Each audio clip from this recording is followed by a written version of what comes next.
Suatu hari, Anton memutuskan untuk mencari burung raksasa. Yang konon katanya tinggal di puncak gunung tertinggi di desanya. Dengan semangat yang tinggi, Anton mendaki gunung tersebut, melewati hutan lebat dan tebing curam. Setelah berjam-jam mendaki, akhirnya tiba di puncak. Namun yang ditemukannya bukanlah burung raksasa. Di sana hanya ada seekor burung kecil yang sedang menggarat-garat kepalanya.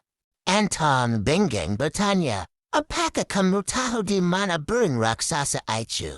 Burung kecil itu tersenyum dan menjawab, aku adalah burung raksasa. Tapi kamu datang terlalu cepat. Aku belum sempat tumbuh besar.